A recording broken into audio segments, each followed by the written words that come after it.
세상을 바꾸는 관심 아는 척에서 시작합니다. 강원도와 원주를 이야기하는 풀뿌리 팟캐스트 원주하는 척 2025년 4월 11일 금요일 157회 첫 번째 순서입니다. 책임 PD 조은주입니다. 에디터 조국인입니다.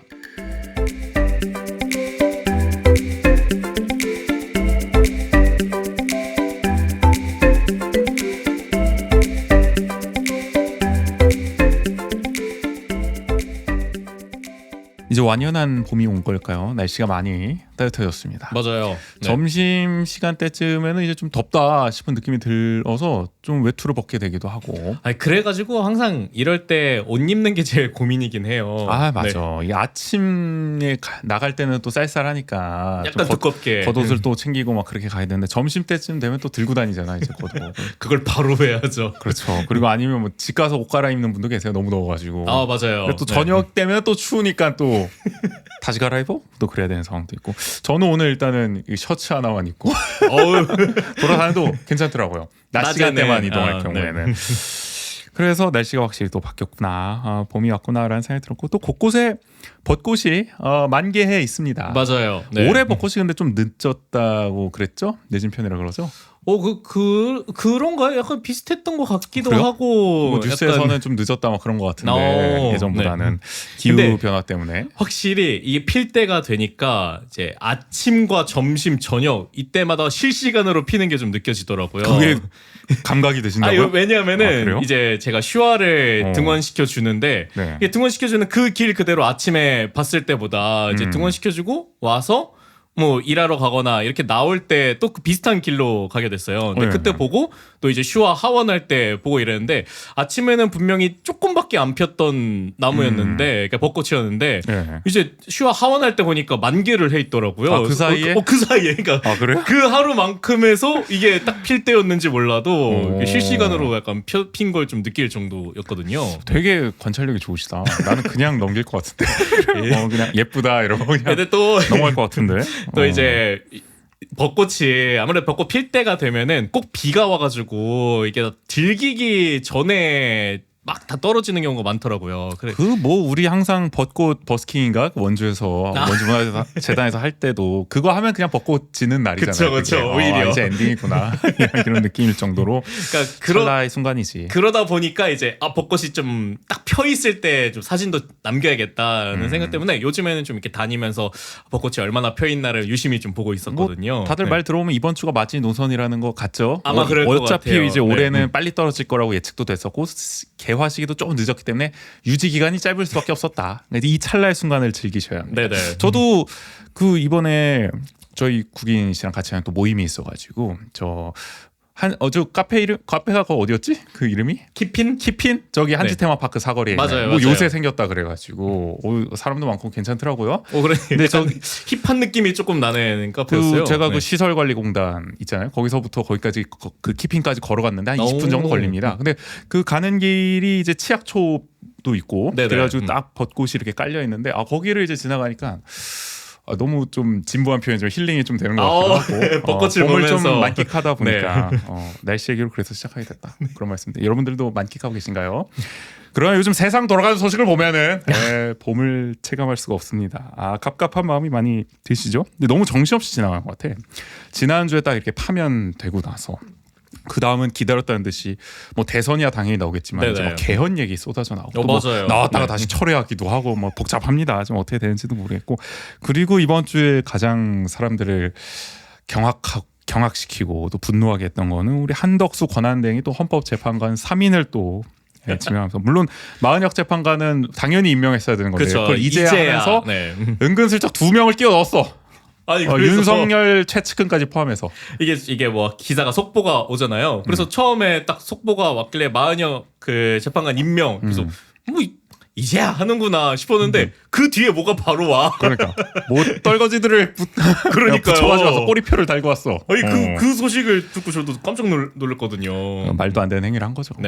본인이 작년 말이었나요? 그 대통령 권한대행의 권한은 가장 소극적으로 행사돼야 한다라는 취지의 얘기를 하면서 마은혁 재판관도 임명 안 하고 그걸 정당화했던 거잖아요. 근데 이제 와서는 뭐 아주 적극적으로 대통령이 된 것 마냥 하고 있고 국민의힘은 그걸 또 엄호를 해주고 있고 대통령 권한대행이 다 할 수 있는 거다. 그러니까 이게 대통령 아니냐 지금 사실상. 그 논리가 되게 웃겼던 게 탄핵이 선고되기 전에는 어쨌든 그걸 할 수 없었던 거고 이제는 파면이 됐으니까 실제로 대통령의 역할을 하는 거다. 그러니까 문제 없다 이런 얘기를 하는 거잖아요. 그래서 저 경향신문이었나 그런 표현을 쓰더라고요. 내란 세력의 알박기다 한마디로 이거는.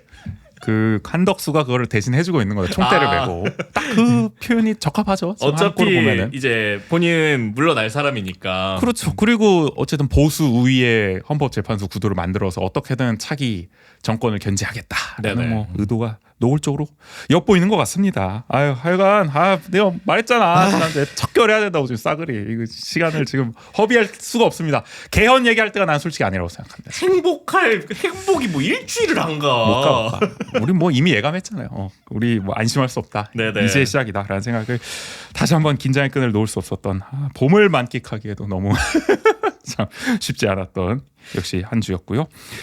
그래서 오늘 157회 일부 시작하기 전에 오늘도 잠시 홍보 시간 가져보도록 하겠습니다. 민주노총 원주지역 지부와 아카데미의 친구들이 기획한 캔로치 월간 감상회 지난번 첫 시간 한번 소개해드렸었는데 네네. 어느덧 네 번째 시간이에요. 이제 4월이니까 이번 달에는 나 다니엘 블레이크를 상영한다고 합니다.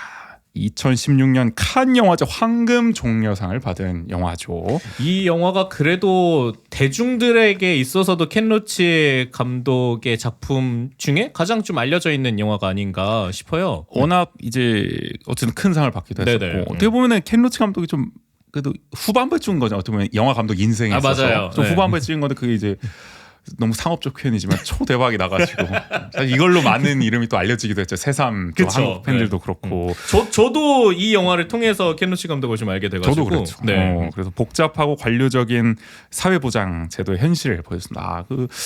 제가 이걸 아버지랑 봤던 것 같은데 아버지가 영국이 한국보다 더하네 뭐 이런 얘기를 하시거든요. 이 영화의 그 메시지는 그게 아닌 것 같긴 하지만 그런 얘기를 하실 정도 적나라하게 정말 그 어떤 노인 빈곤의 문제라든지 뭐 사회보장 제도의 어떤 허점이라든지 이런 걸 이제 다루고 있다. 그러니까 어느 사회나 지금 이제 마찬가지다. 그런 어떤 신자유주의 시대에 있어서는 공공 서비스들이 무너지고 있고 그렇죠. 이윤이 계속해서 이윤만을 이제 쫓는 사회가 되다 보니까 어떻게 보면 이제 인간이라든지 이런 생명이 굉장히 어쨌든 거창하게 가네요. 점점 역시 살기 어려워지는 현실을 보여주고 있는 거죠. 황금 종려상을 괜히 받은 게 아니에요. 이거 대단한 영화잖아요. 네. 난 이 영화 진짜 좋아하거든요. 그래서 함께 여러분들과 꼭 볼 수 있었으면 좋겠고요. 4월 18일입니다. 금요일 4.19 전야제로 보시면 딱 좋을 것 같아요. 저녁 7시입니다. 다들 아시죠? 아침마당에서 합니다. 일산동 무실로 21 2층에 있습니다. 그 녹색 입구 그 문이 있는 아주 간판이 잘 붙어 있으니까 아마 알아보기 쉬우실 거예요. 간식, 음료, 가벼운 술과 함께 영화 토크를 할 수 있고요. 이 영화의 주제 의식을 담은 텍스트도 함께 읽을 예정입니다. 참가비 없습니다. 관심 있는 분들의 많은 신청을 바라겠습니다. 국인 씨는 오시긴 좀 어려우시죠? 이럴 때마다 참 안타깝기는 해요. 이 저녁 시간 나도 좀 낼 수 있는 날이 집에서라도 보세요. 얼른 왔으면 좋겠다. 같이는 보자고요. 네, 한번. 좋습니다. 그럼 저도 육퇴하고 나서 네. 좋아요. 그리고 이제 저희 후원 홍보도 한번 해주시죠. 네, 원하는 척은 여러분의 후원으로 운영합니다. 보내주신 소중한 후원금은 저희 방송 제작에 큰 힘이 됩니다. 아래 자막에 나오는 QR코드를 찍어 자동이체 후원을 신청하거나 계좌를 통해 자율 구독료를 보내실 수 있습니다. 에피소드 설명에도 관련 사항 안내 놓겠습니다. 유튜브 슈퍼땡스 역시 언제나 환영입니다. 원주 하나 쪽에서는 여러분의 이야기도 받고 있어요. 방송을 들은 후기, 원주에서 살면서 겪은 소소한 에피소드, 요즘 고민 등 어떤 이야기든 좋습니다. 주제와 분량 상관없이 마음껏 보내주세요. 이야기를 보내주실 구글 폼 링크 아래 QR코드로 역시 나가고 있죠. 찍으시면 됩니다. 에피소드 설명에도 관련사항 안내해 놓겠습니다. 이거 진짜 정리해서 한번 얘기를 하긴 해야겠네요. 근데 내가 볼 때 이야기가 좀 더 들어와야 돼. 조금 더 아직이야. 조금 더 익어야 된다. 메시지 형 확인 안 해보셨죠? 보긴 했는데 더 들어와야지. 네. 그 정도면 좀 더 여러분들 많은 참여 부탁드리겠고요. 오늘 157회 1부는 한 주간의 강원도 원주의 주요 이슈를 논평하는 원주 통신 준비되어 있습니다. 바로 시작해 볼게요.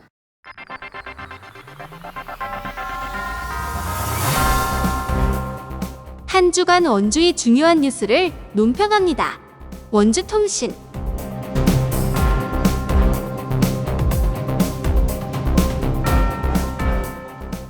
원주통신의 첫 번째 이슈, 원주신문이 창간 11주년을 맞아서 여론조사를 돌렸습니다. 그렇습니다. 제가 가장 기다리는 시간인데요.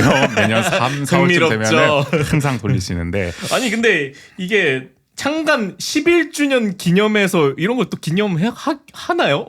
아니 뭐 보통? 어쨌든 1년에 한 번 돌아오는 거니까 겸사겸사 좀 해보겠다는 네네. 의지 아닐까. 근데 여담이지만 이제 원주신문이 그렇게 살림살이가 넉넉하지 않으실 텐데도 불구하고 그러니까요. 네. 다른 여유 있는 언론사들 다 안 하는데 꿋꿋이 이제 공론장을 어떻게 보면 형성하기 위한 일환으로 이렇게 여론조사를 돌리시죠. 아주 높이 평가할 만합니다. 몇 년째 계속 하고 있잖아요. 최근 3년 네. 연속 계속 하고 있죠. 그래서 덕분에 저희도 추계를 좀 살펴볼 수가 있는 것 같습니다. 흐름을 엿볼 수가 있어요. 이번에도 한국갤럽에 의뢰해서 원광수 시장, 김진태 도지사, 박정화 송기현 국회의원 그리고 정당 지지도를 원주 시민들에게 물어서 조사를 했고요. 여기에 가장 지금 핫한 뉴스가 될 수밖에 없는 차기 시장, 도지사, 대통령 선호도 조사도 함께 실시했습니다. 이런 게 뉴스거리죠. 이런 그러니까요. 게. 그래서 내년 지방선거를 미리 점쳐볼 수 있는 흥미로운 조사 결과가 나왔는데 하나씩 뜯어보도록 하죠. 먼저 원광수 시장 직무수행 평가. 뭐 그야말로 시정 지지율로 보면 되겠죠. 올해 아주 큰 변화가 일어났습니다. 원광수 시장 잘하고 있다 39%, 잘못하고 있다 51%로 처음으로 잘못하고 있다 부정평가가 과반이 됐습니다. 50%를 넘겼어요.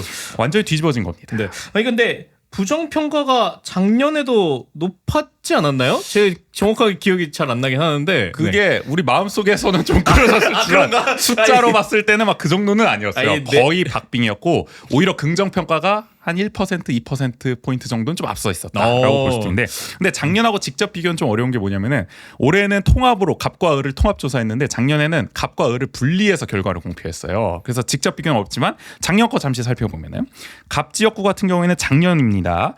긍정평가 46%, 부정평가 44%. 역시 긍정이 앞섰죠. 이때는 2%포인트 차로. 네. 을 지역구. 어떻게 보면 민주당이 강세라고 볼 수 있는 이 을 지역구에서는 다만 부정평가가 46%, 긍정평가가 45%로 1%포인트 차 앞서긴 했지만 오차 범위이기 때문에 이건 뭐 앞선다 만다 하기도 애매합니다. 그냥 접전이라고 보시면 돼요. 내 마음이 을지역구에 가 있었네. 그러니까 마음속으로는 굉장히 부정평가가 이미 과반이셨던 것 같은데. 저는 너무 줄 알았어요. 그러나 올해 초 51%가 됐다. 참고로 2년 전 조사도 한번 볼까요? 2023년 조사를 보면은 긍정평가가 46.3%, 부정평가가 38.8%였어요. 그러니까 이때는 확연하게 긍정평가가 없었죠. 그렇죠. 시정 초기였으니까. 근데 점점 부정평가가 올라가는 겁니다. 그러니까 작년 같은 경우에는 긍정평가는 큰 변화가 없었어요. 2023년에 46이었고 2024년에도 45에서 46 사이였으니까. 근데 부정평가가 38이었다가 44에서 46 사이로 확 올라가 버린 거죠. 그죠. 그러다가 올해는 50일까지 치솟은 겁니다. 거기에다가 긍정도 이제 변동이 없다가 이제 떨어지는. 맞아요. 폭을 긍정도 보여주는 이제 거고. 40%대가 무너진 셈이 된 거죠. 주목할 점이 뭐냐면은 이게 보통 우리가 부정평가가 늘었으면은 아무래도 이제 민주당 지지세가 강한 반곡 관설동에 있는 을 지역구에서 변동이 있었겠구나 싶겠습니다만 물론 을 지역구도 변동은 있습니다만 가장 부정평가를 높이 이끈 거는 갑 지역구예요. 어떻게 보면 보수세가 상대적으로 강하다고 알려져 있는 이 갑 지역구가 긍정평가 37%, 부정평가 52%로 완전히 뒤집혀 버렸습니다. 그러니까 작년에는 갑 지역구 긍정평가 46이었는데 올해 37까지 떨어진 거고요. 부정평가 44였는데 올해는 52로 거의 뭐 8%포인트 치솟아 버렸다. 아니 그렇다는 거는 어쨌든 갑 지역구가 평균 함께 낸 것보다도 더 낮게 나왔다는 그렇죠. 응답이 나온 거네요. 평균보다 네. 긍정은 더 낮았고 부정은 더 높았다. 더 가혹한 평가를 내렸다. 원광수 시장에게.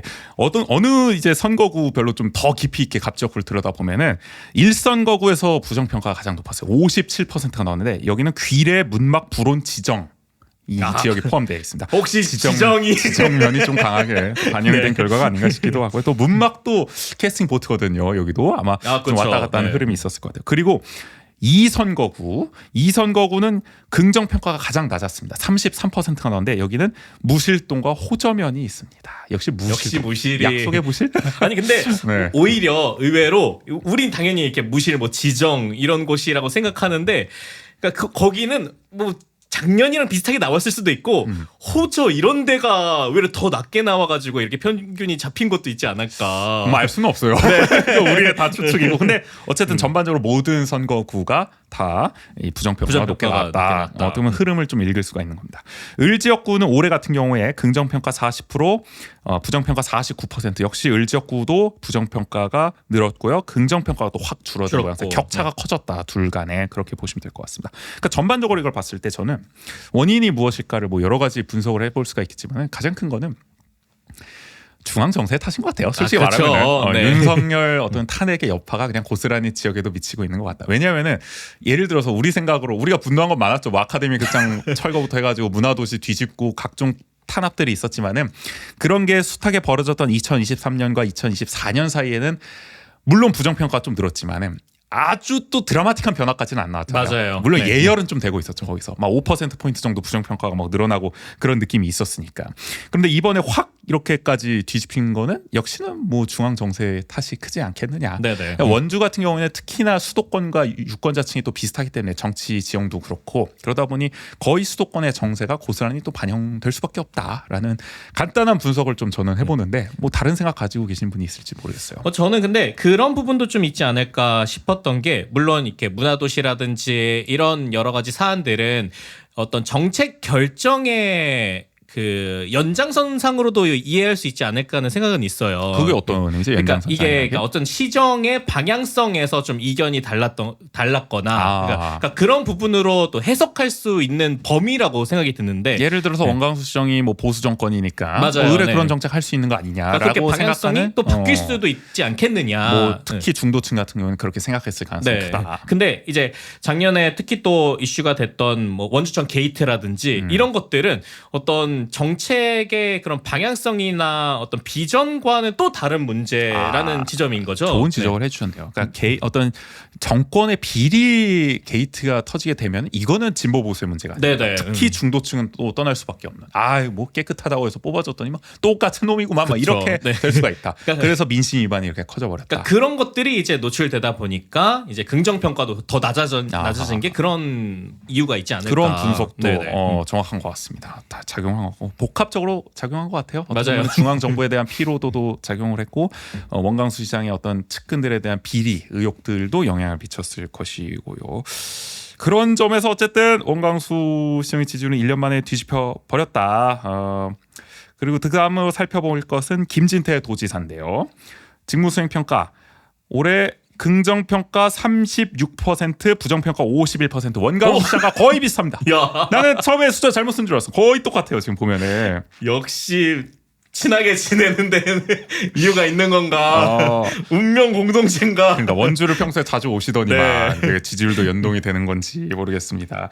작년과 비교해서 역시 차이가 있습니다. 작년 같은 경우에 김진태 지사 긍정평가는 43에서 45% 사이였고요. 부정평가는 41%에서 46% 사이였습니다. 그러니까 대략 뭐 44대 43, 4 뭐 그 정도라고 보면 돼. 거의 박빙이었습니다. 네네. 작년. 그러니까 원광수 시장과 거의 뭐 연동해서 그러게요. 가고 있다라고 보시면 될 것 같고요. 역시나 물론 김진태 지사는 중앙 정세뿐만 아니라 개인의 지금 의혹들, 뭐 명태균 게이트라든지 여러 연루 의혹들이 있지 않겠습니까? 네네. 뉴스타파의 보도, 단계동 고깃집 회동 이런 거 저희도 얘기했지만 줄줄이 그런 게 연루돼 있다 보니까 아마 자연스럽게 지지율이 떨어질 수밖에 없지 않았나 싶은 생각이 들고요. 참고로 김진태 지사는 재밌는 게 취임하고 이제 뭐 1년도 되지 않았던 2023년 3월 지지율을 보면은 긍정평가가 36.2%로 지금하고 거의 비슷합니다. 네. 부정평가는 50.5% 역시 지금하고 비슷하고. 그러니까 레고랜드 사태가 이때는 영향을 미쳤겠죠. 그러니까 맞아요. 지금 네. 김진태 지사의 지지율은 정말 온 나라가 들썩였던 분노했던 레고랜드 사태 직후와 거의 다를 바가 없다. 그만큼 민심이 많이 떠나 있는 상황이다. 그러니까 오히려 작년에 결과가 되게 의외라는 반응들도 많았잖아요. 그것도 네. 역시 저희의 마음일 수도 뭐 있고요. 그렇긴- 강원도민 네. 전체는 또 뭐 으쌰으쌰 그래도 한다고 하니까 좀 힘 실어주자 이런 느낌이 있었는데 올해 들어서 또 이런 의혹들이 터지니까 얘도 안 역시나. 되겠다 네. 뽑아줬더니 또 시끄럽네 뭐 이런 게 아닐까 싶기도 합니다. 그래서 원주 갑의 박정아 국민의힘 국회의원 직무수행 평가 보겠습니다. 올해 긍정평가 33%, 부정평가 53%로 엄청나게 오, 그러게요. 낮게 나왔어요. 네. 지금 원광수 오히려 시장보다도 더 긍정평가가 원광수 낮게 나왔네요. 김진태보다도 더 안 좋게 나왔어요. 지금 결과를 보면은. 근데 이게 참 모르겠어요. 어떻게 해석해야 될지 모르겠지만 아까 갑지역구가 유독 더 원광수 시장에게 가혹했다고 말씀을 드렸잖아요. 그러니까 갑지역구의 이 민심 위반을 우리가 어떻게 해석을 해야 할까? 어떻게 보면 우리가 지난 총선 때도 갑지역구에서는 국민의힘이 어쨌든 유일하게 이긴 그쵸. 거잖아요. 네. 그만큼 그 정말 민주당에게 유리한 정세 속에서도 꿋꿋하게 보수세의 저력을 보여줬던 게 갑지였군데요. 갑자기 이렇게 여론조사상으로 다 등을 돌리는 모양새가 나오니까 무슨 사정이 있었던 것일까 저간에. 아니면은 뭐 여러 가지가 있겠지만 박정아 의원이 이 탄핵 전국에서 보여줬던 예매모호함과 그런 모습들이 또 영향을 미치신 게 아닐까. 아니 근데 박정아 의원은 내가 솔직히 얘기할게요. 막 계엄에 적극 가담했다고 볼 수는 없잖아요. 그러니까 내란을 그쵸, 옹호하고 네. 막 이런 것까지는 아니었잖아요. 계엄 해제 표결은 했고 어쨌든 그죠? 그 이후로도 잠자코 있었잖아요. 솔직히 말하면은 막 물론 뭐 적극적으로 반대도 안 했지만은 그렇다고 막 동조하는 것까지도 안 했단 말이에요.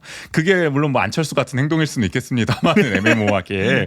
그러나 그런 거 치고는 지지율이 굉장히 토막이 나버렸다. 그래서 좀 의외라는 생각이 들더라고요. 갑지역구에서 박정원이 지역구 관리를 그동안 못한 것도 반영이 된 건지 모르겠지만은 그런 것도 있지 않을까 이렇게 싶긴 한데. 되면은 이 네. 전국의 주도권이 원광수에게 넘어가는 거 아닌가요? 국민의힘 원주 오히려. 갑 같은 경우는 박정화가 주도를 하는 게 아니라 그러니까 원주 갑의 당대표는 박정화인 거잖아요. 지금 맞아요. 당협위원장이니까. 네. 근데 당협위원장이 민심이 이렇게 끄덕나 버리면 원광수보다도 이게 목소리의 힘이 좀 실리지 않게 될 가능성이 있지 않나라는 생각이 들기도 하고 어쨌든 원주 갑의 지금 이 정치적인 어떤 유권자 여론의 변화 이런 걸 우리가 또 주목해서 볼 필요가 있겠다라는 생각이 새삼 듭니다. 그리고 지금 그 당협위원장도 원래는 그 김한석 장관인데 장관이었는데 지금 공석이죠. 네네. 네. 근데 이런 와중에 이 박정아 의원의 이 평가도 좀 낮게 나온다면은 국민의힘 더욱더, 울상이 될 수밖에 네. 없죠.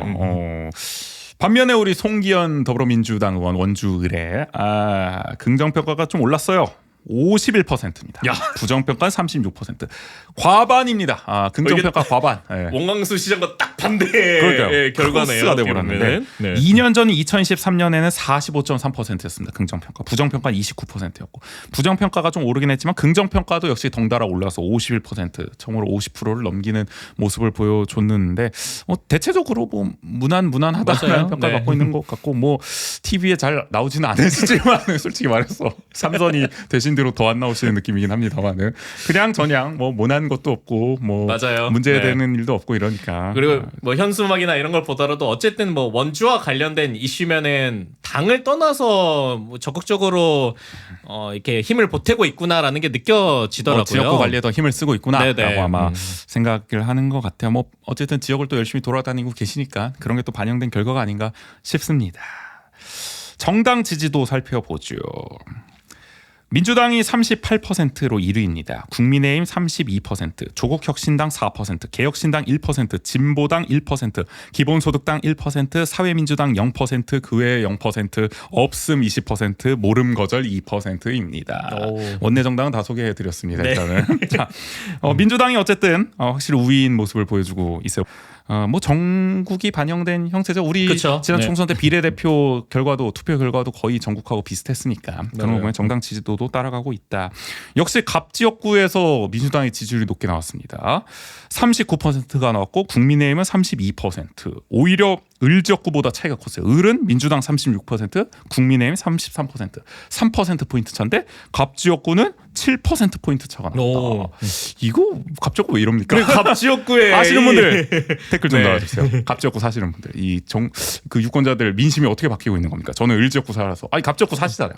그러네요. 체감이 안 됩니까 아직은? 아직까지 체감이 네. 그렇게 되진 않는데 그러면 약간 그런 걸로도 해석해 볼 수 있지 않을까요? 여중선 위원장의 아니야.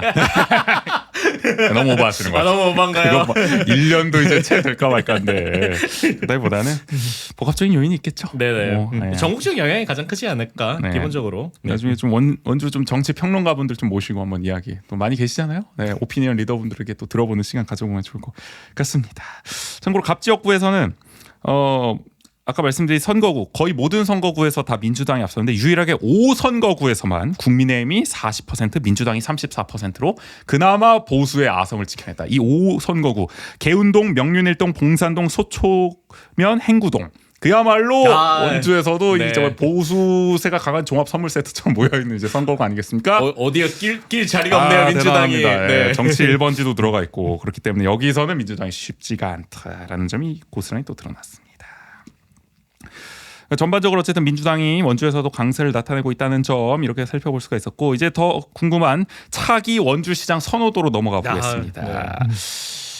거의 양자 대결에 가깝죠. 지금 일단 후보를 누구 넣어놨냐? 원광수 시장 넣어놨고 그다음에 민주당의 구자열 지난 원주시장 후보 네네. 그리고 최혁진 민주연구원 부원장 더불어민주당이죠. 그리고 국민의힘의 김기홍 강원도의원 전반기 강원도의회 부의장을 역임했습니다. 그리고 민주당의 광문근 원주시의회 부의장 그리고 지난번 저희가 하마평에 올렸었던 국민의힘의 김보혁 서강대 대학원 글로벌 법무학과 부교수 최근에 학교를 옮기셔가지고 네네. 신한대에 계셨는데 김보혁 지금 원주을 직무대를 맡고 계시죠. 당협위원회. 그리고 국민의힘의 최재민 도의원을 또 넣었어요. 최재민 도의원도 하마평에 또 올라가 있나 봅니다. 그러게요. 네. 시장 욕심을 좀 내고 있나 봐요. 그리고 무소속 맑은 정치 보수연합의 조용기 원주시의회 의장까지 이렇게 몇 명이야? 하나, 둘, 셋, 넷, 다섯, 여섯, 일곱, 여덟 명을 이제 후보로 돌려봤는데 여론조사를 돌려본 결과 원광수 시장이 27% 1위로 나타났습니다. 이어서 구자열 전 후보가 23%, 27대 23. 4%포인트 차. 사실상 양자 대결로 그러게요. 나타났습니다. 나머지는 최혁진 부원장이 4%, 김기홍 도의원이 2%, 광문근 부의장이 2%, 김보혁 부교수가 2%, 최재민 의원이 2%, 조용기 의장이 1% 이렇게 나타났으니까 유의미한 거는 결국에는 원대 구다 양자 대결이었다라고 보시면 될 것 같습니다. 갑지역구로 나눠서 살펴보면 갑지역구는 원광수 시장이 25%, 구자열 전 후보가 20%. 고요. 을지역구는 원광수 시장이 28%, 구자열 전 후보가 25%로 나타났습니다. 그러니까 전반적으로 뭐 원광수 시장이 일단은 1위를 차지를 하긴 했는데 저는 솔직히 그렇게 생각해요. 이게 현역 프리미엄이 있기 때문에 인지도나 뭐 이런 걸 봤을 때 1위는 먹고 들어가야 되거든요. 기본적으로. 그렇죠. 네. 아니 이거 1위 못하면 공천 안 줘요. 그리고 게다가 이게 네. 양자 대결을 가정한 것도 아니고 8명 깔아놓고 한 거잖아요. 다자 그쵸. 대결일 네. 때는 사람들은 보통 아는 사람 찍을 수밖에 없단 말이에요. 여론조사 전화 받으면은 그런 걸 감안하면은 4%포인트 차 리드는 조금 아쉽지 않나? 네. 라는 생각이 들고 이게 오차 범위 아닌 것 같거든요. 4%포인트면 이따 소개하겠지만 플러스 마이너스 3.1%예요. 그 살짝 표본 네. 오차가 그러면은 아니죠. 오차 범위에 드는 거죠. 마이너스도 3.1%, 플러스도 3.1%로 그러네. 따져 보면은 그런 걸 봤을 때는 오차 범위 접전으로 나왔다. 이거는 원광수 시장이 그렇게 기분 좋은 결과는 아닌 것 같다. 안심할 수 있는 결과는 아닌 것 같다. 그쵸. 더 심하게 말하면은 재선 가도에 빨간불이 켜졌다고 말할 수도 있는 거 아닌가? 어떻게 보면은 그런 생각이 들기도 합니다. 이런 결과들이 혹시 당에 공천을 하는 과정에서도 영향을 주겠죠? 당연히 주죠. 여론조사 결과는. 그리고 당에서도 지금 열심히 돌리고 있었을 텐데 네네. 공개적으로 공표된 데서 이렇게 나오면 이게 또 시민들은 이 여론조사 결과를 보고 또 어떻게 보면 민심을 정할 수도 있는 거니까 맞아요. 예민하게 받아들일 수밖에 없습니다. 세부적으로 잠깐 살펴보면 원광수 시장은 특이하게 20대에서 높게 나왔어요. 그리고 60대 이상에서도 좋은 지지를 받았습니다. 이게 약간 이준석 대표가 예전에 국민의힘에 있을 때 썼던 전략 아닙니까? 근데 네. 제가 봤을 때 이게 여론조사의 특징인지 모르겠죠. 전반적으로 20대가 좀 보수 성향이 높게 잡혔어. 느낌이에요. 그러니까 네. 전반적으로 이따가도 좀 얘기를 하겠지만, 그러니까 뭐 보수 성향이 높다? 이것도 좀 잘못된 표현인 것 같아. 그냥 좀 이상해. 결과가 이게 맞나 싶은 게 몇 개가 나오더라고요. 여러분도 한번 결과 보세요. 20대만 딱 찍어서 이게 표본이 뭐 적다고 해서 그런 건지 모르겠지만 하여간 좀 이해하기 어려운 결과. 응답을 아니 뭐 적극적으로 원광수 시장이 했다? 높다고 해서 제가 이해가 안 된다는 게 아니라 그냥 상식적으로 좀 이해가 안 우리가 되는 생각했을 것들이 때. 몇 개가 있어서 감안하고는 봐야 되는데 어쨌든 20대에서 높게 나왔습니다. 그리고 60대 이상에서 높게 나왔고요. 구자열 전 후보 같은 경우에는 40대와 50대에서 역시 높은 지지를 받았습니다. 뭐 민주당 지지세가 강한 또 연령층이기 세대이기도 때문에 하죠. 네. 아무래도 그럴 수밖에 없는 거고요.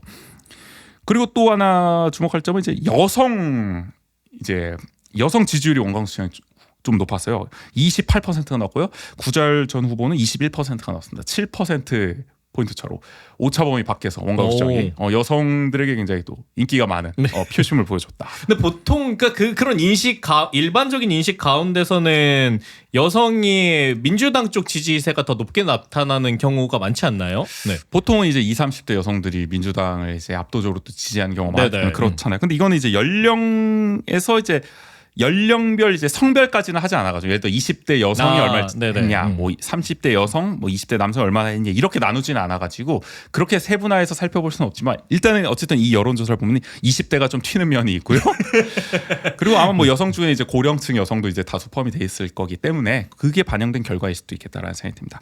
반면에 남성은 원광수 시장 25%, 구자열 전 후보 25% 동률로 나왔어요. 특이한 거는 최혁진 부원장이 6%로 조금은 살짝 튀는 약간 올라간 그런 지지율을 보여줬다. 전체로 봤을 때 4%였기 때문에. 그렇죠, 6%. 이거 요런 정도의 차이. 근데 이게 뭐 표본이 그렇게 많지 않으니까 사실 뭐 이렇게 깊숙이 분석한 것도 좀 웃기긴 합니다. 네, 여러분들. 그냥 그렇고요. 야, 그래도 어쨌든 이게 양자 대결의 형태로 나타났는데 그 차이가 크지 않다라는 게 가장 그렇죠. 뭐 중요한 게 아닐까. 양자 대결 한번 붙여보지. 궁금하다. 그러게. 원광수 대 구자열, 원광수 대 최혁진, 원광수 대 광문근 한번 해보지. 나 이거 궁금한데. 근데 예민하죠? 그렇게 하면. 아니면은 네. 했는데 했겠지. 공개했겠지. 근데 우리 하마평에 올린 사람 중에 한 명이 빠졌어요. 이름 안 떠오르시죠? 이게 그분의 존재감입니까? 박윤미 부의장이 빠졌어요. 네, 박윤미 부의장 나올 것 같다고 했는데 원주 신문에서 분명히 다 알고 계실 텐데 뺀 걸 보면 이게 지역 정가에서 뭔가 도는 소문이 있는 건지 모르겠지만. 그러게요. 빠졌네. 하여간 빠지셨다.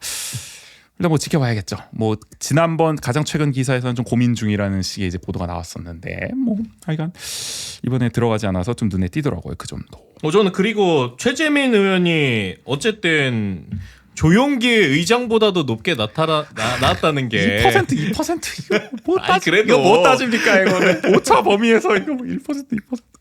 네, 뭐 이거 뭐 의미 없다고 저는 생각합니다. 아까 뭐야 정당 지지율에서 저 무시하는 게 아닙니다. 기본소득당 뭐 1%, 3인당 사회민주당 0%뭐 이런 식으로 나오잖아요. 이거는 다음 조사에서는 또 뒤바뀔 수도 있고 막 이럽니다. 그러니까 이게 다음엔 조용기 의장이 2% 나올 수도 있고 최재민 의원이 1% 나올 수도 있고 그런 거 아닐까요? 네, 아무튼 네. 아직까지는 유의미하진 않다. 네, 그렇게 좀 보면 될 것 같습니다.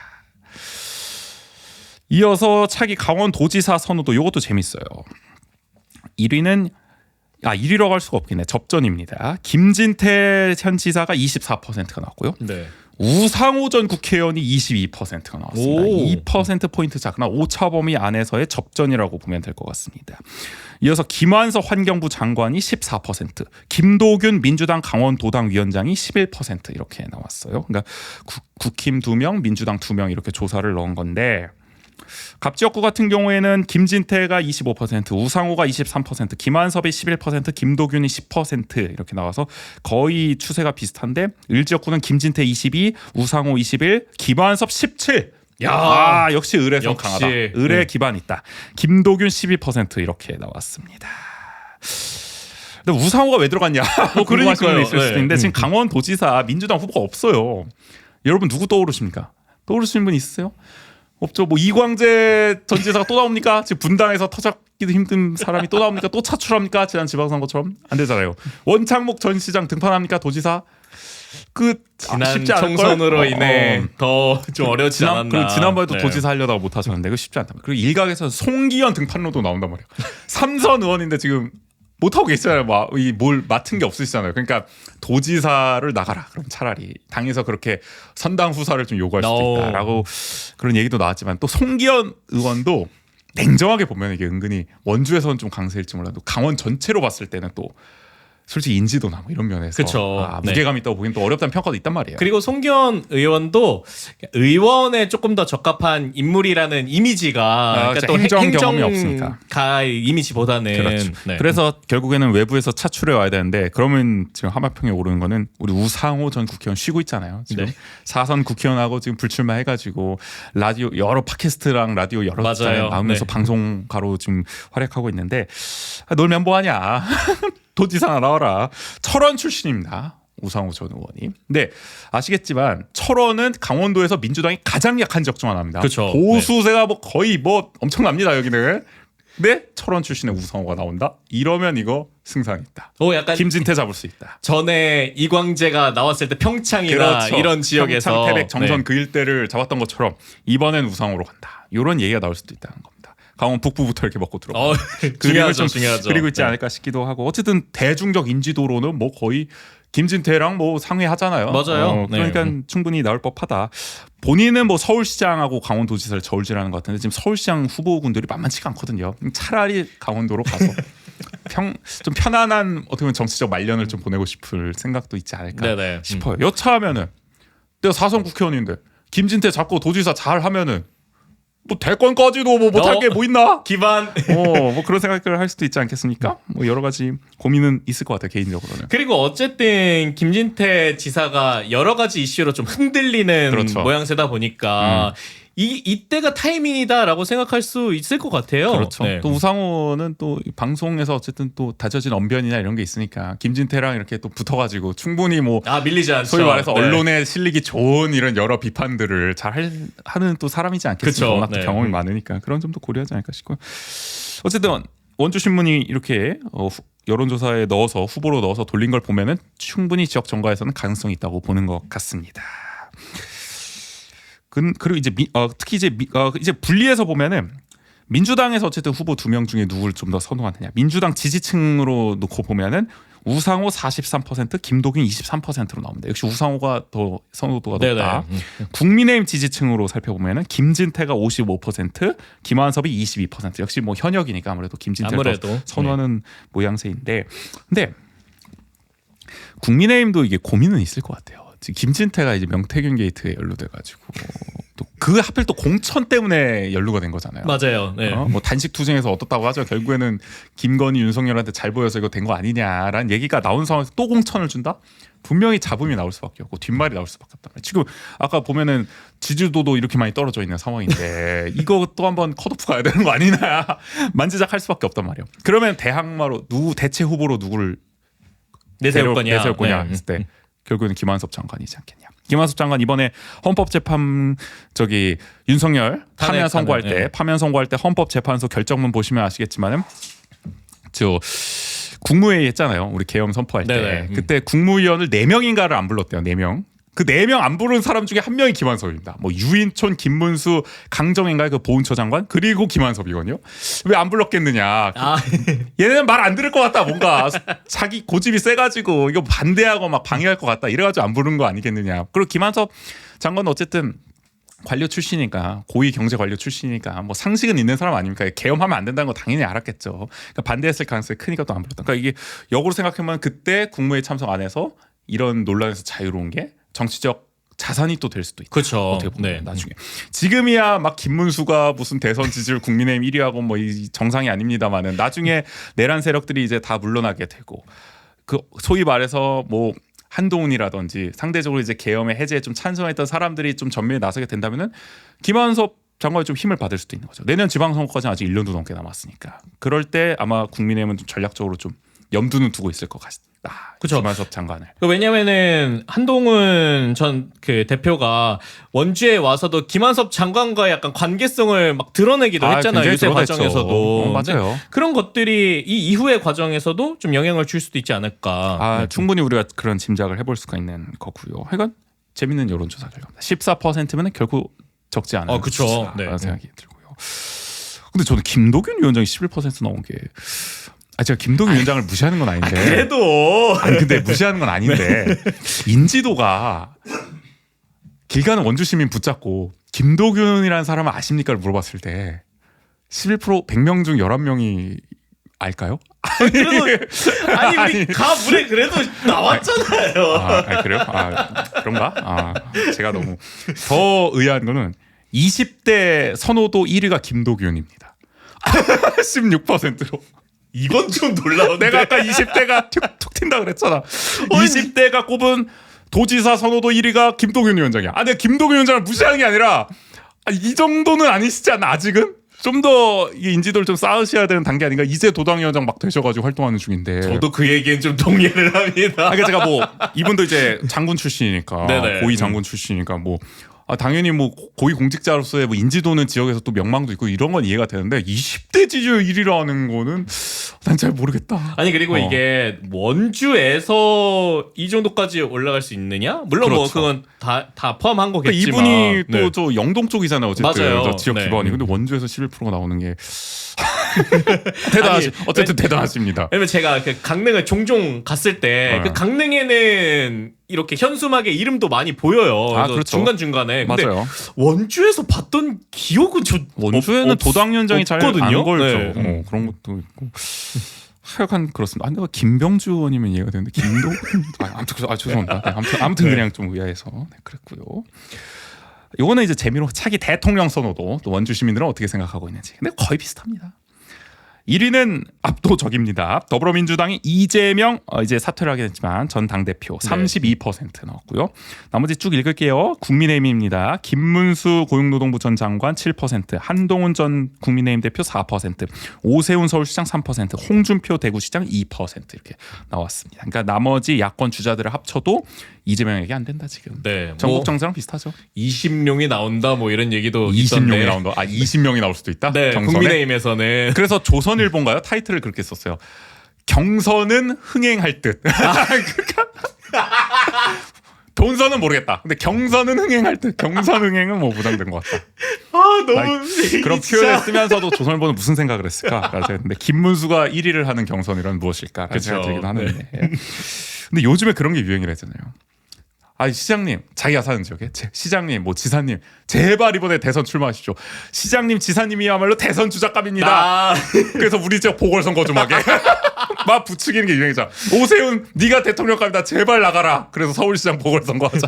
아니 근데 이것도 중요한 게 사퇴를 하고 나가야 되는 거잖아요. 그렇죠. 오세훈이가 뭐 사퇴 안 한다는 얘기 있잖아요. 그냥 나간다. 그러니까. 차라리 홍준표는 사퇴하고 나가니까 대구 시민들이 그래도 뭔가 좀 도모해 볼 수 있겠다 이런 얘기를 하는데 오세훈은 양심이 좀 사퇴하고 나가야 되는 게 아닌가 싶기도 한데 그래서 아예 법으로 만들자는 분도 있기는 한데 사퇴하는 건 또 너무 오바인 것 같고 하여간 그렇습니다. 여론조사 얘기 되게 길게 했네.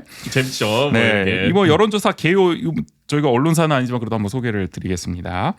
이번 여론조사는 원주신문이 한국갤럽에 의뢰해서요. 2025년 4월 1일부터 2일까지 이틀간 진행을 했습니다. 원주시에 사는 만 18세 이상 1,014명을 대상으로 했고요. 이동통신 3사가 제공한 무선전화 가상번호 무작위 추출로 전화조사원 인터뷰 방식으로 진행을 했습니다. 응답률은 12.1%, 표본 오차는 플러스 마이너스 3.1%포인트입니다. 95% 신뢰 수준이라고 하네요. 여기까지 일단은 여론조사 상편 살펴봤고 이제 하편으로 넘어가 볼게요.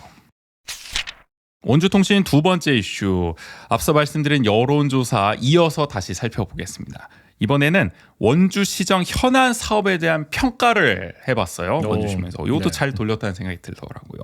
크게 4개를 물어봤는데 먼저 첫 번째는 반도체 산업도시 조성 얼마나 잘하고 있나. 아시다시피 원광수 시장의 최대 공약이었죠. 삼성전자. 그렇죠. 삼성전자 대기업 반도체 공장 유치. 이거 얼마나 지금 잘하고 있는 것 같냐라고 이제 물어봤는데 잘하고 있다 26%, 잘못하고 있다 45%로 부정평가가 크게 나타났습니다. 대체적으로 별로 썩 성과가 안 보인다. 그렇죠. 이렇게 판단하고 계신 것 같아요. 어쨌든 시장의 그 최대 공약인데. 네, 평가 그리고 그 선호도보다도 긍정평가가 더 낮게 나오네요. 어떻게 보면 이게 또 원광수 시장의 지지율에 어느 정도는 또 영향을 미치지 않았을까 싶기도 그렇죠. 하고 왜냐면은 이제 뭐 3년 차, 4년 차 이제 가고 있는 상황인데 뭐 뚜렷하게 나타나는 게 없다. 맞아요. 공약 실현이 이게 안 되는 거 아니냐. 1번 공약이었는데. 그렇죠. 물론 뭐 최근에는 저기 학성동 옛 견인차 그 차고지 부지에다가 반도체 교육원도 짓고 여러 행보를 하고 있다고 홍보는 하고 있습니다만 그게 사람들에게는 그렇게 가닿지는 않는 것 같아요. 와닿게. 역시 그렇죠. 삼성 하이닉스 뭐 이런 게 들어와야 좀 진짜 해냈구나 이럴 텐데 그러니까 대규모 단지 이런 것들이 들어와야 되는데 뭐 교육센터 들어오고 뭐 테스트 베드 들어오고 이런 거는 좀 소소해 보일 수는 있겠다. 물론 이것도 성과이긴 합니다. 맞아요. 시민들이 봤을 때는 그렇게 느끼는 지점이 있는 것 같고요. 대체적으로 보면은 70세 이상 국민의힘 지지층 보수층에서는 긍정평가를 내렸지만은 나머지는 대부분 다 부정적인 평가를 내렸다라고 보시면 될 것 같습니다. 이어서는 원주공항 국제공항 승격 추진. 지난번 저희가 척척토크에서 토론을 해보기도 했는데 네네. 이게 살짝 우려 지점은 있다. 적자가 또 심해질 가능성도 있고. 맞아요. 양양공항과의 어떻게 보면은 이제 분담을 놓고 봤을 때는 영동 쪽에 짓는 게 더 낫지 않겠냐. 너무 중복이 되는 게 아닐까. 내륙공항으로 봤을 때는 저는 조금 부정적 의견을 냈었는데 시민들은 찬성 57%로 국제공항 하자. 좋아 하자. 역시. 좋아 진행해. 그러니까 이게 이렇게 됐습니다. 할까요? 이랬을 때 네. 그걸 싫어하는 사람은 그렇죠. 없지 않겠습니까? 아니 근데 우리 원주하는 쪽에서 인스타그램으로 자체 조사 돌렸을 때는 부정평가가 높게 나왔는데 우리 인스타그램 팔로워층이 상당히 좀 괴리가 있긴 합니다. 원주 시민 전체가 봤을 때 그런 걸 좀 느끼게 되는 것 같기도 하고. 반대는 37%가 나왔습니다. 모름, 응답, 거절은 6%였습니다. 그러니까 대체적으로 원주 시민들은 국제공항 가는 거 마다하지 않는다. 좋다라고 네네. 보시는 거고요. 근데 뭐 결국엔 이게 얼마나 현실성 있을 것이냐 맞아요. 뭐 이런 게 중요하지 않을까. 그렇죠. 그리고 지난 방송에서 다룬 소초면 지명을 치악산면으로 변경하는 것에 대해서 어떻게 생각하는가. 이 여론조사 되게 약간 딱 지금 타이밍에 맞아요. 현안들을 많이 물어봤네요. 궁금한 네. 거 아주 잘 꼽았어요. 변경해도 된다 41%, 변경하지 말아야 한다 50%로 소초면 유지하는 게 낫다가 더 높게 나왔습니다. 이것도 의외네. 그러니까 그래요? 바꾼다 그랬을 때 물론 뭐 굳이 뭐 이런 생각은 들겠지만 저는 공항이랑 비슷하게 바꾼다 그랬을 때 막 뭐 반대할 이유가 있을까라는 생각은 들긴 하거든요. 네. 그런가? 나는 반대할 이유가 더 많은 것 같은데. 그래요? 왜냐면은 일단 바꾸는 이유가 공감이 안 될 수도 있어. 소초면 네. 사람들이 소초면민들이야 절실한 과제지만은 솔직히 일산동 사시면서 뭐 소초면의 이름이 당장 바뀌어야 된다 이런 느낌은 안 갖고 계시잖아요. 우리 지역이 현안이다 이런 생각은 안 하시잖아요. 그렇죠. 근데 그런 거죠. 그러니까 소초면이 치악산면으로 바뀐대라 그랬을 때 그걸 뭐 왜 바꿔 막 이런 느낌보다는 뭐 그래 뭐 이런 느낌인 거죠. 아니 네. 근데 횡성과의 갈등은 어떻게 생각하세요? 그걸 감수해야 된다고 보시는 거예요? 그러면 저는 뭐 네. 왜 감사하고서라도 네. 갑자기 왜 이렇게 공세론자가 됐어? 우리 지역의 치악산을 상징하는 지명이 들을 수 있다면 근데 네. 저는 뭐 당연한 결과일 수도 있겠다고 생각을 합니다. 왜냐하면 횡성군과의 갈등을 굳이 이렇게까지 해가면서 이걸 진행할 필요가 있느냐. 당장 시급한 사안도 아닌데 이거는 소초 면민이 아닌 경우에 말씀을 드리는 겁니다. 그러니까 소초 면민이 아닌 분들이 봤을 때는 굳이 지역 갈등까지 유발하면서 이걸 무리하게 한다? 우리가 횡성과 협력해야 되는 사업들도 많은데 그런 생각을 하지 않았을까 싶기도 하고. 근데 이게 또 반대이긴 해요. 우리 원주하는 척 인스타그램에서 투표했을 때는 또 찬성이 더 높게 나왔거든요. 왜 다 거꾸로 가시지? 희한하네. 아무튼 그런 것도 있어가지고 네. 특히 이 사안은 국민의힘 지지층에서도 부정평가가 더 높게 나왔습니다. 반대가 더 높게 나왔어요. 반대가 48%, 찬성이 43%. 그런 걸 보면은 거의 대부분의 원주 시민들이 반대 의사를 나타내고 있다. 지명 변경에 대해서는. 그렇고요. 마지막으로 치악산 케이블카 설치에 대해서 물어봤는데 찬성 52%, 반대 45%로 찬성이 높게 나왔습니다. 모름, 응답, 거절은 4%고요.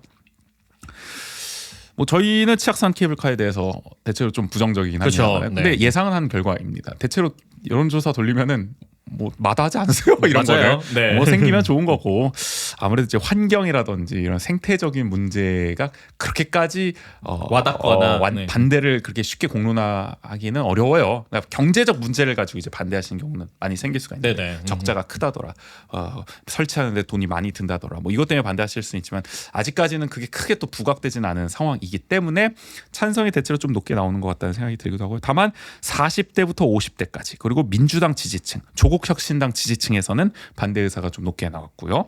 중도층에서는 49대 49로 팽팽히 맞섰습니다. 그러니까 이게 첨예한 사안이라는 점은 분명해요. 그러니까 52대 45로 나오긴 했지만 저는 생각보다 오히려 찬성이 그렇게 높지 않다는 느낌도 있었어요.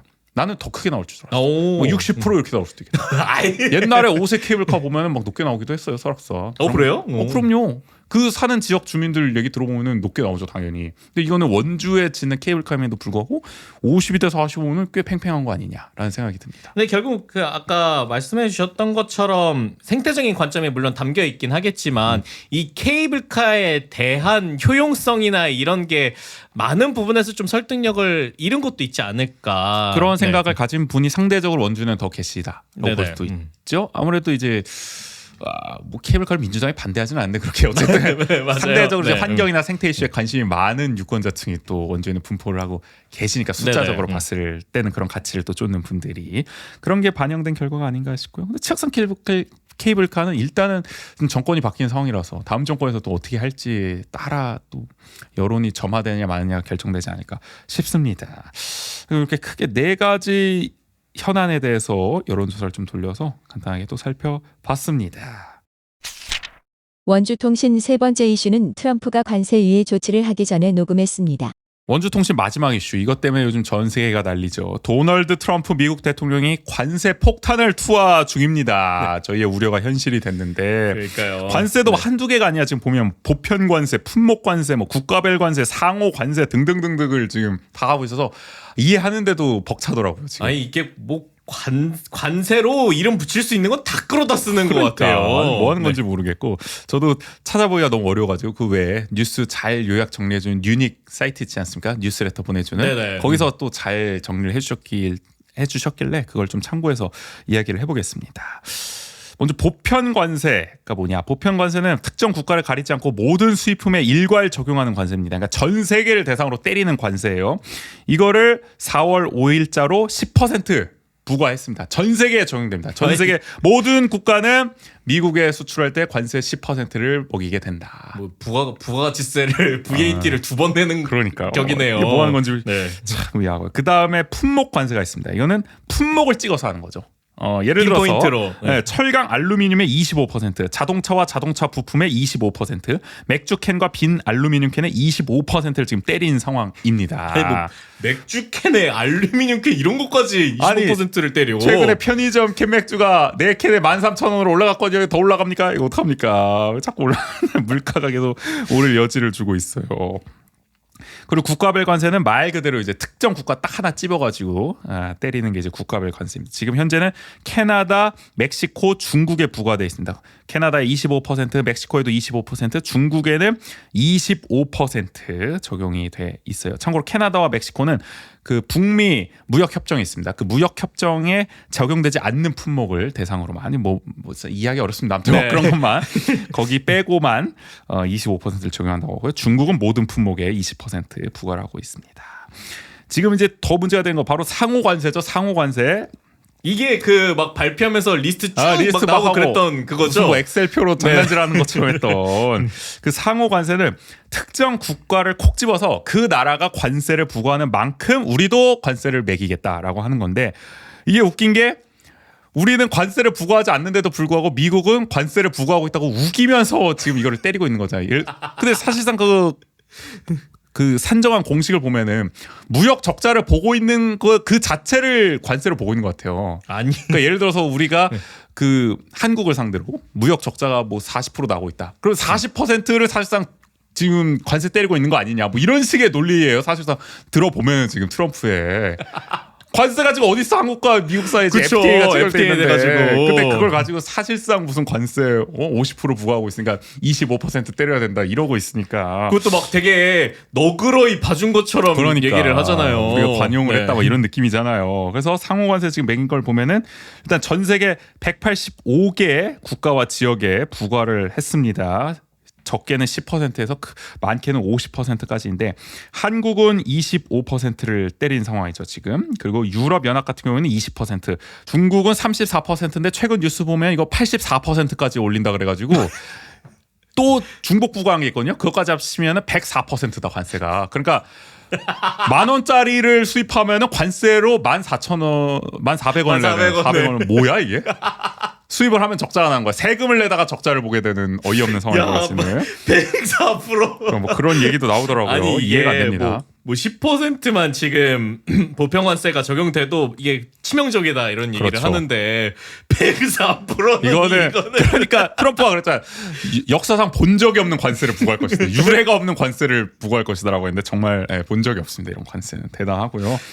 일본은 우리보다 적어요. 24% 관세고요. 베트남이 46%, 대만이 32%, 인도가 26%, 태국이 36%라고 합니다. 참고로 이 상호 관세에서는 앞서 품목 관세에 포함됐던 것들은 제외가 됐습니다. 뭐 철강, 알루미늄, 자동차, 반도체, 목재, 구리, 의약품은 또 적용을 제외했다고 하더라고요. 또 에너지와 특정 광물도 제외가 됐습니다. 그러나 뭐 대부분이 이제 포함이 되겠죠. 이거 빼고 또 네. 상당히 많은 공산품들이 들어가 있으니까. 근데 이게 웃긴 게 상호 관세를 아까 185개 지역에 때렸다 그랬잖아요. 보니까 무인도에도 때렸더라고요. 허드 맥도널드 제도에도 관세를 부과했는데 여기는 인간이 아니라 펭귄만 산대요. 그래서 지금 펭귄한테도 관세를 부과하는 거냐 뭐 이런 조롱을 하고 아니 있더라고요. 도대체 왜 여기 뭐 나가는 게 있어요? 그러니까 무슨 AI로 그냥 리스트 뽑아서 때렸는지. 아 혹시 챗 GPT에게 그럼 어느 쪽인지 기억은 안 나는데 그 거기는 미군만 산대. 그러니까 미군만 사는 지역에도 관세를 때린 거야. 그래서 자국민한테도 무슨 관세를 부과하냐. 그것도 군인들 있는 지역에다가 뭐 그런 얘기도 나오고. 아니 이거 진짜 뭐 무슨 미국의 그런 수출 수입 엑셀 파일을 그냥 넣고 야 여기에 이거 손에 나는 거 다 그냥 때려줘 이렇게 처리한 거 아니에요? 그러니까 지금 뭐 산정 공식도 나온 얘기도 지금 어이가 없고, 그러니까 뭐 과학적인 공식을 통해서 도출한 것도 아닌 걸로 지금 전 세계를 이렇게 충격에 빠뜨리고 있으니 주식 시장이 얼마나 요동치고 있습니까? 지금 맞아요. 경제 네. 전망도 좀 어두워지고 있고.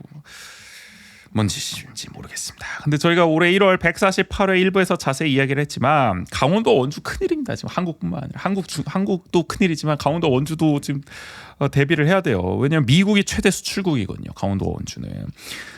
자동차 부품, 의료용 전자기기, 원주의 주력 수출품 아니겠습니까? 이게 직격탄을 맞을 수밖에 없습니다. 특히 자동차 부품은 절반이 미국에 수출을 하고 있어요. 44% 정도가.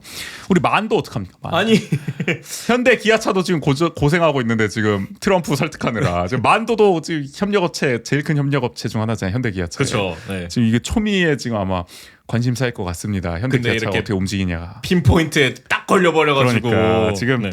자동차 부품이 딱 걸려버려가지고 품목별 관세로 고민이 많을 것 같고요.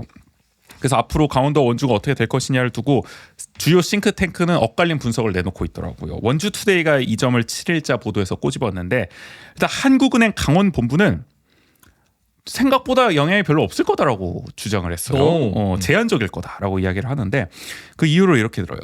강원도가 일단은 수출국 자체는 미국 1위지만은 의존율로 볼 때는 높지가 않다. 별로.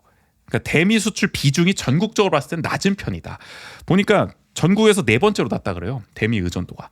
그러니까 1위더라도 비율 자체는 크지가 않다는 거죠. 그러니까 그 고만고만하다는 거야. 자체가. 2, 3이랑 격차가 크지가 않다는 거야. 의존도가 그렇게 높지가 않다는 거야. 그러니까 타격이 다른 적보다는 제한적일 거다라고 일단은 이유를 꼽은 거고요. 그리고 그마저도 올해는 대미 수출 의존도가 2.4%포인트 더 줄었다고 합니다. 작년보다. 그러니까 점점 우리가 수출 국가를 다변화하고 있는 추세다. 미국에만 우리가 전적으로 매달리고 있는 상황이 아니다. 그러니까 다른 적보다는 희망적이지 않겠냐라고 일단은 분석을 한 거고요. 그리고 그래서 이어서 강원도 기업들이 아시아 중동으로 수출 다변화를 꾀하고 있다는 점을 반영했다고 밝혔습니다. 그리고 주요 수출 품목인 면류, 자동차 부품, 의료기기 등은 관세 부과 대상이 아니거나 무관세 적용 가능성이 크다고 분석을 했는데 이게 사실 지난달 26일에 내놓은 자료거든요. 근데 트럼프가 발표한 건 4월 3일이에요. 네. 근데 자동차 부품이 지금 들어갔잖아요. 반드시 일단은 시행 예정이잖아요. 네. 그래서 이 분석이 1차적으로는 좀 틀린 것이 아닌가라는 생각이 들기도 하는데 그러면서 이런 얘기도 했어요. 자동차 부품은 우리 강원도 수출품 중에서 일부분이다. 그래서 관세 인상이 단기적으로 큰 충격을 줄 가능성은 낮다라고 했는데 여기에 반대되는 의견을 강원연구원이 내놨습니다. 저희가 그 지난 방송에서도 강원연구원 보고서를 봤다고 얘기를 했잖아요. 굉장히 아주 암울한 디스토피아를 그때 쓰지 않았습니까? 보고서에다가 역시 심각한 타격이 있을 거라고 전망을 하고 있더라고요. 특히 이런 점을 꼬집었어요.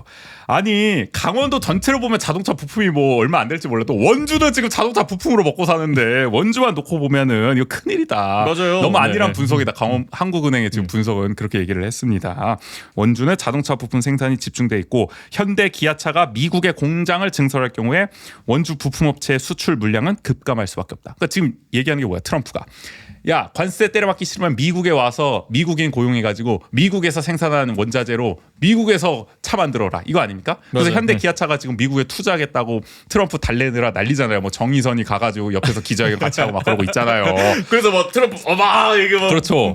그 기특하다는 듯이 쳐다보고 그러면은 메이드 인 코리아 부품 쓰면 안 된다는 거잖아. 차 만들 때. 그럼 관세 때리겠다는 거잖아요. 그쵸. 그럼 네. 만도 제품 안 쓰면 어떡하냐는 거야. 이거 만도의 입장에서는 이거 걱정이 치명적이죠. 이만저만할 네. 수밖에 없고 그럼 만도도 미국으로 지금 공장 이전을 고민해야 할 거 아닙니까? 그 따라가는 것을 우리가 흔히 그런 거 많이 볼 수가 있죠. 그 협력업체들이 대기업 같이, 네. 대기업을 따라서 같이 이전하는 것을 그런 상황이 벌어지면 원주로서는 상당히 타격이 클 수밖에 없다. 그러니까 이게 하나씩 내려오는 거잖아요. 강원도는 괜찮아. 근데 원주 안 돼. 왠지 알아? 만도. 근데 만도가 만약에 가. 그럼 원주 더 치명적인 그러니까. 결과들로 이어지는 거잖아요. 한국은행은 왜 원주는 이렇게 신경을 안 쓰냐.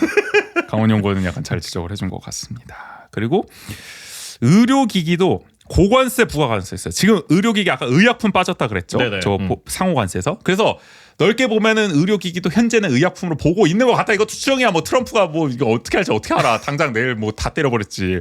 그래서 의료기기도 당장은 빠진 것 같지만 앞으로 관세 부과되면은 이것도 타격이 크다. 우리 원주가 의료기기 테크노맨 의료기기로 지금 20년 넘게 지금 먹고 살고 있는 건데 어떻게 보면은 이거 관세 먹으면 우리 수출 진짜 큰일 난다. 그렇죠. 의료기기 때문에 작년에 막 CES 이런 행사들도 갔었던 맞아요. 거잖아요. 효자 수출 품목인데 이거 정말 이 걱정이 될 수밖에 없는 거고요. 그리고 이것도 문제야. 우리 불닭볶음면. 불닭볶음면도 지금 관세 붙을 거죠. 이렇게 되면 상호 관세 대상이 될 겁니다. 그럼 삼양도 난감이다. 기사 찾아보니까 지금 삼양식품이 대비를 하고 있는 게 가격을 올릴 수는 없을 것 같다. 특히 식료품은 가격 올리면은 이게 바로 안 사게 되잖아요. 맞아요. 네. 특히 지금 미국은 더 그럴 수도 있단 말이에요. 물가에 또 민감한 상황이기 때문에. 그리고 그러니까 기존에도 그 한국에서 파는 가격보다는 높게 판매를 하고 있었을 거 아니에요. 그래요? 미국에는? 네. 아무래도 수출품이니까. 맞아요. 근데 여기서 네. 더 올리면 이거 정말 부담된다. 옛날에 신라면 블랙 처음 나왔을 때보다 더 큰 충격이었을 그쵸. 볼 수도 네. 있거든요. 그래서 가격 상승보다는 이윤 줄이기로 마진 줄이기 전략을 쓰겠다고 합니다. 조금 남겨 먹더라도 박리다매로 파는 이 판매량 자체는 유지를 해야 된다라고 보고 있는 것 같고요. 그리고 원료 자체를 예를 들어 미국산을 쓸 수도 있고 그렇게 해서 관세를 조금이라도 어떻게 피할 수 있는 해서든, 방안. 네. 그리고 한국 정부의 협상에 좀 기대해 보겠다. 면류 수출을 좀 면제한다든지 그런 걸 좀 고려하고 있는 것 같더라고요. 그러니까 우리가 지금 어쨌든 주력으로 삼고 있는 면류가 일단 1등 공신이고 수출에 있어서는 그 다음에 자동차 부품, 뭐 의료기기 이런 건데 다 걸려 있으니까 지금 어떻게 보면은 아니 뭐 다른 것도 다 걸려 있지만 특히 이 세 가지가 네. 직접적인 좀 타격을 받게 될 거기 때문에 네. 많이들 걱정을 하고 있는 거고요. 하여간 가뜩이나 올해 강원도 경제 성장률도 별로 높게 안 나온 상황에서 이게 트럼프 리스크까지 지금 터져버려요. 관세 폭탄까지 터져가지고 많이들 좀 고생을 하는 모양새입니다. 그러니까 이게 대통령 미국이 대통령 하나 잘못 뽑아가지고 전 세계가 이게 고생을 하는 이게 뭐 하는 거야? 아니 그래서 뭐 미국도 뭐 탄핵 시위 뭐 이런 것들이 굉장히 맞아요. 많아지고 있다고 요즘에 하는데 다시 불붙고 네. 있죠. 그리고 한국의 이 대통령 파면을 보고 나서 제발 판사 5분만 빌려줘라. 우리도 금방 때리고 돌려줄게. 파면 때리고 돌려줄게. 이런 얘기가 오죽하면 이제 나올까 싶을 정도로 네. 미국 민중들의 투쟁 정말 적극적으로 진심을 다해 응원을 하겠습니다. 우리의 수출을 위해서라도 제발. 네, 미국 민중들도 살아야죠. 해방돼야죠. 그럼요. 네. 여러 가지. 네. 마지막 이제 국제 정세까지도 한번 살펴봤던 원주통신이었습니다.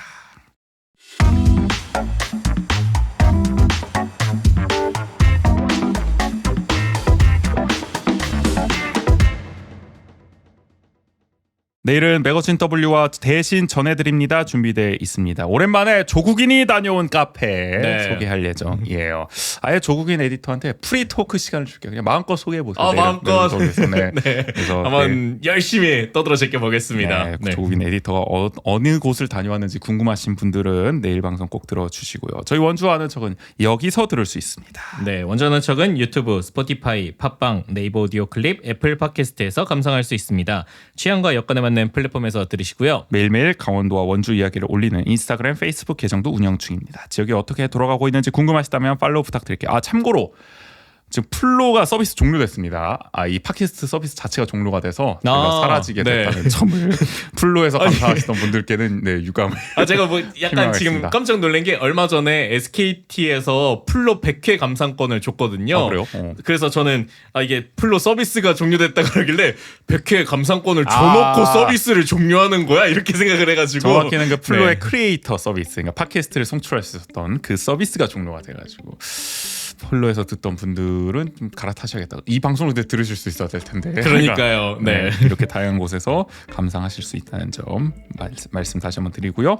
저희 오늘 157회 1부는 여기서 마무리하겠습니다. 지금까지 진행의 조은재 조국인이었습니다. 모두 안녕.